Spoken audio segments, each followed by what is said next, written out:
Hi, and welcome to my channel. And this is Talk and Smoke with Hope. And I am doing one. I think this is my third one, so we'll see if we get any better. So today I want to talk about depression and anxiety and how they're like the silent disease. I have suffered from really bad anxiety, post-traumatic stress disorder from my very abusive ex, and sometimes I get depressed, and I usually don't get depressed for like a very long time. And then if I get depressed, it's like it'll pass, like it'll pass in like 3 days, because I don't like being like that. But lately I've been really depressed. There's a lot of stuff going on, and I started to feel depressed and overwhelmed, and yesterday I barely got out of bed. I just threw sandwiches together, fed the kids, and let them just veg out on TV all day because I felt so bad. And today I was like, I can't do that another day, so I forced myself. I got up, I got dressed. I didn't push myself though, but I was just like, all right, I'm going to go out today. I'm going to go in the car. I'm going to go do stuff. So, I can try to get out of this depression. Because honestly, it's not going to do me any good to be depressed about it. But sometimes you can't control that, This is soda. So I'm pretty depressed about a lot of things going on in my life. My son is blind and he has a learning disability that they just labeled him with that. And it's really hard. He is 6 years old and he still goes in a diaper. And I don't think it's a blind kid thing, because I'm on a forum with other parents of blind children, and some of the parents are blind themselves, and it doesn't seem like people are struggling the way we're struggling. So it's hard. 6 years of wiping booty, it can be really overwhelming and fatiguing. And now my 2-year-old is totally ready to potty train, takes off her drawers or her diaper, whatever she's wearing, well, pull up, whatever, and likes to run around the house naked all day. all day I'm running around trying to put on new drawers and trying to find the old ones, because she just takes them off and just leaves them on the floor, and then I'm stepping on stuff. It's you know how it is with kids, especially toddlers. Toddler age isn't really my favorite age. I mean, they're super cute, thank God they're so cute, but it's just so hard. My other two are more grown, so the house is clean. But when Bellany is here, the house is wrecked. And that right there triggers my anxiety, because the house is messy and I don't want to have a messy house, and I feel like my house is always trashed, and it's so small, so it looks trashed really easy, really fast, no matter what we do. And it just really, that gives me anxiety. And then all the doctor's appointments, and we recently lost our cash assistance, which really sucks because we needed that. So I don't mind working. That's not my problem. My problem is, who can I trust to watch my child who's blind and bites people and hits and pushes, and he has outbursts, I'm sure that other single moms out there that have special need child have, put their kids in daycare, but it's hard. You hear all these stories and it really scares you,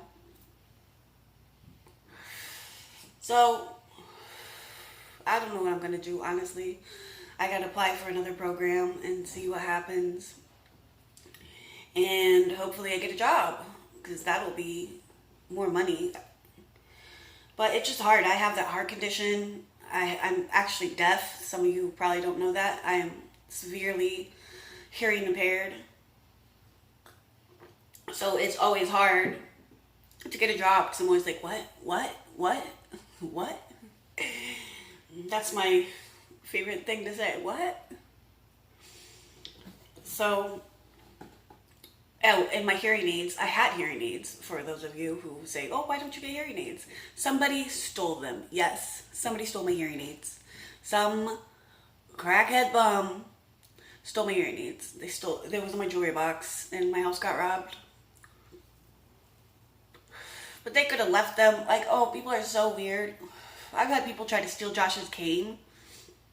One lady, we were at BJ's, which I love BJ's. BJ's is awesome for stretching your budget, by the way. It is worth the money to have a BJ's card. So we're at BJ's and the cane is out in the carriage because we always bring the cane everywhere. And I guess we forgot it, like in getting the kids in the car, getting all the groceries in the car, and you don't have bags, so it's like, stacking everything up like a Jenga pile. And we got to another store. Thank God we didn't leave the town. And we got into a different store and we realized, oh my gosh, this cane is missing. So we raced back to the store. And some lady, like my ex, he like looked through the whole building and he went to customer service. He couldn't find it. He's like freaking out. And he's seen this lady like start to like leave BJ's with the cane. And it was all folded up and everything. He's like, excuse me, that's my son's cane. And she's like, oh, I was gonna return it. But she was like heading out the door. Like, I don't know why she thought it was okay to steal like a child's cane. My only guess is she was like, oh, it's so cute. I can't wait to show my friends. It's cute, but he needs it. It's like glasses. So that was that time. And then another time we were at one of those parks, and of course we had the cane, Venus white cane, and we put it down by our stuff, and this lady just snatched it, and she was like, she started to leave, and she's like, I was gonna return it. And we're just like, are you serious? Like, if you see a cane and it's a child's cane and it's in the children's portion of, like, it's the baby's part of the water park, and I mean, it's a small cane. Like, it's not an adult cane. And even if it was an adult cane, the blind person put it there and is expecting it to be there. And, if it's not there, what are they going to do? Like, that's just crazy to me. That's like, just leave it. You could tell somebody, but just leave it where it is. So whoever's cane it is can find it. So those are my crazy stories about the cane. I'm sure there will be more to come.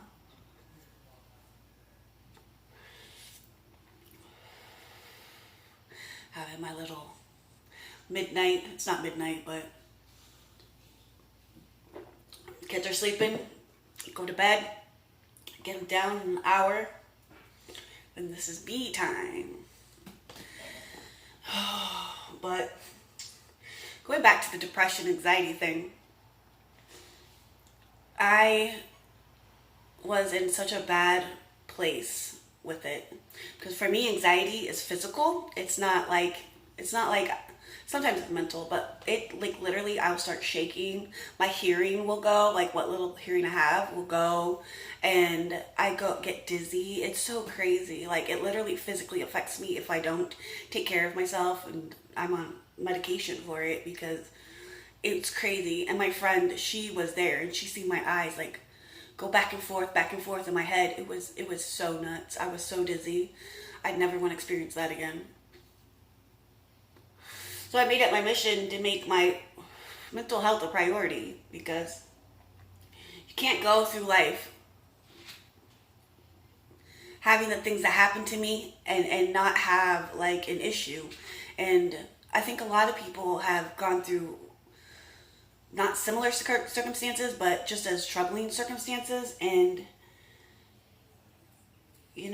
that's why people are starting to have like mental breakdowns, because it's tough and you never know what other people are going through. I mean, look at me. Like, I think on the outside, everything looks great and cool, and I take my kids to all these great places. But that's because I'm thrifty, very thrifty. And the local library has free passes to stuff. But deep down, I'm going like insane. Like, what am I supposed to do?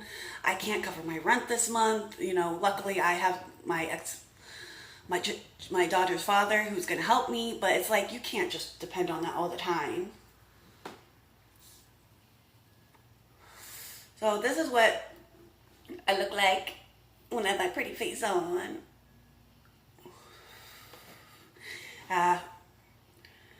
That's one thing I think you gotta like make yourself feel better. That's why I put makeup on today, because I was not feeling good. It's really hard, and I know a lot of people suffer from it, and they can't even get out of bed. And it's I don't know. I think people need to have more compassion, because you never know what somebody's life is like and how hard it is. And something that might seem like not a big deal to somebody could be like a huge deal, like to me. Like one of my secret anxieties is making phone calls. I don't know why, but I get really anxious anytime I have to make a phone call. Like I have to call the doctor's office, or I have to call the school or the bus company. I don't know why. I just get like really anxious about it, and then like I can't make the phone calls. And once I make the phone calls, I'm good, and I'm like, oh, that was so easy. I don't know why I was having such a freak out about it, but I did. So I don't know. Hopefully tomorrow is a better day. I mean, Josh has really just been trial lately. I think he's so rambunctious, and I wonder if he has ADHD because he has so much energy, but like a psychologist said she doesn't think he does. But I don't know, sometimes mother's instincts are more on, but I could be totally off. And then my baby has something wrong with her eyes, and I'm like freaking out. What if she has like some sort of glaucoma or something? So we're gonna have to figure that out in the next week or so. I gotta get her into a specialist, find out what's going on with her eyes. It's like totally overwhelming to me to have to deal with this, a whole nother child. Like eventually I would love to like foster another blind child, but not now when it's like I'm in the thick of it, and Josh isn't like, he acts like he's 3 and he's 6, and he has emotional capabilities of a 3-year-old. So teenagers, we all know what that's like, temper tantrums, the attitude, all that fun stuff.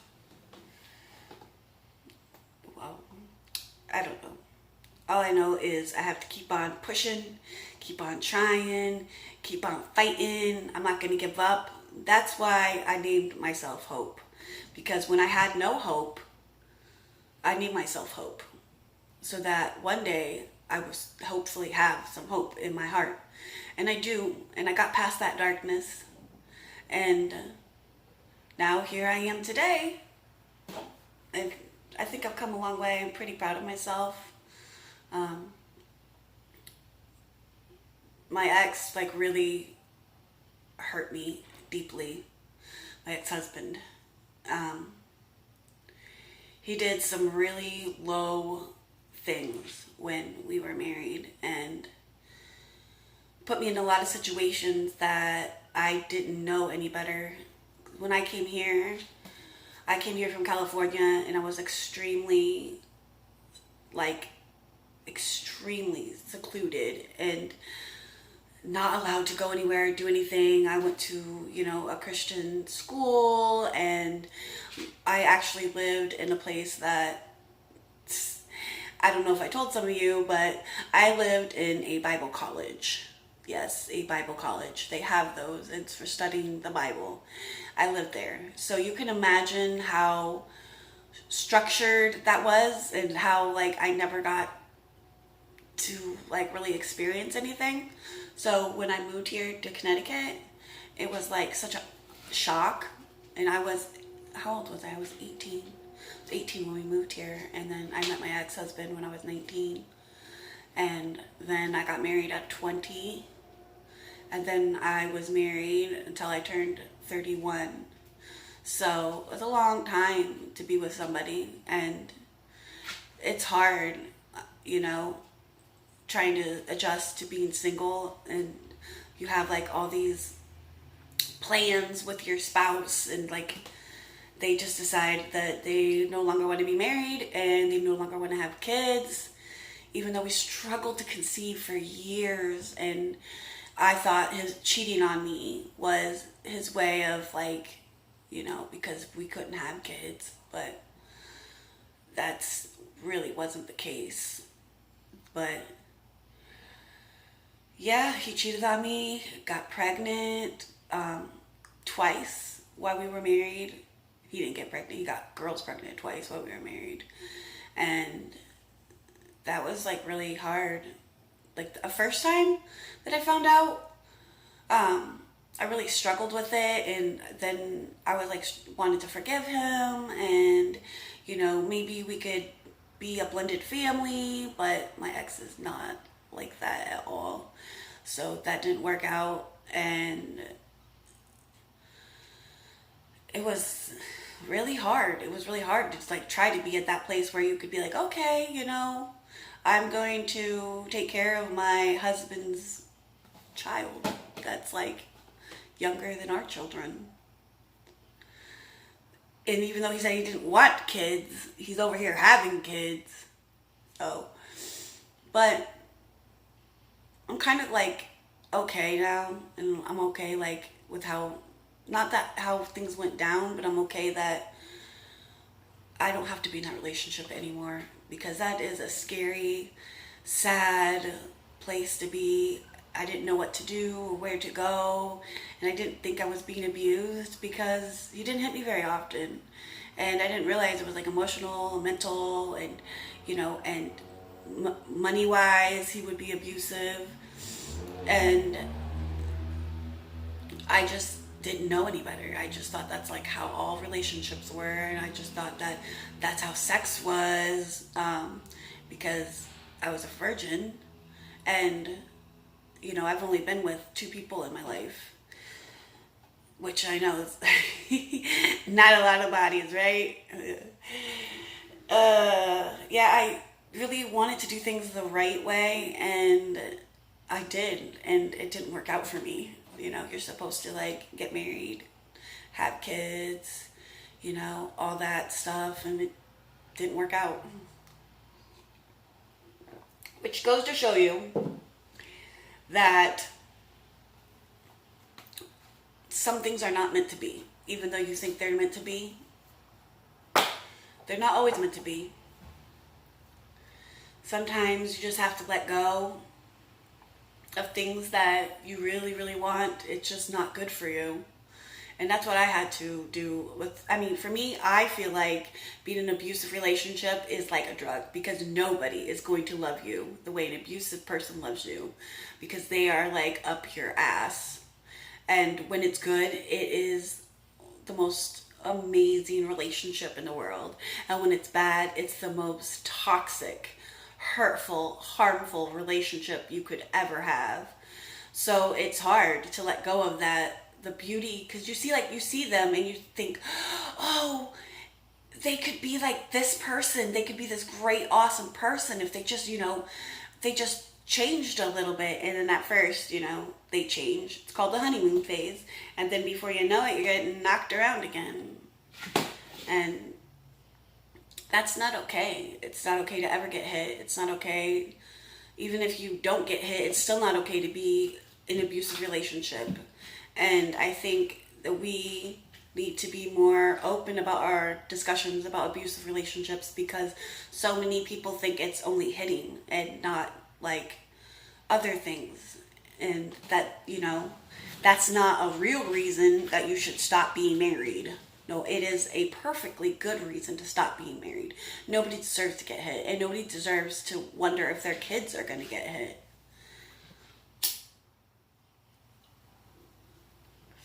So, think that after all that, you would be good, right? getting away from that relationship, getting away from the old things. I moved, I completely changed my life and just dedicated my life to my kids. And, you know, my ex is out there partying and acting like he's 19. He's not. But honestly, he's a bad guy. He really is. He's not a good guy. And that hurts. You know, the person that I loved so much is not really a good person. And I know I said meeting the bio dad, yes or no. That's one of my videos. So I wasn't sure if I wanted my kids to meet the bio dad because he's in and out of jail. He's not ever like responsible. So I gave him a chance and I was like, how about you see the kids once a month? And he's like, I want to see the kids every week. I'm like, well, let's start with once a month and see how you do, you know? And it was good for 2 months, 2 visits. And then that's it, he dropped out. So I'm not going to chase him around. You don't want to see your kids? Fine. Like, you're missing out on amazing people that they're going to be. And that's your fault.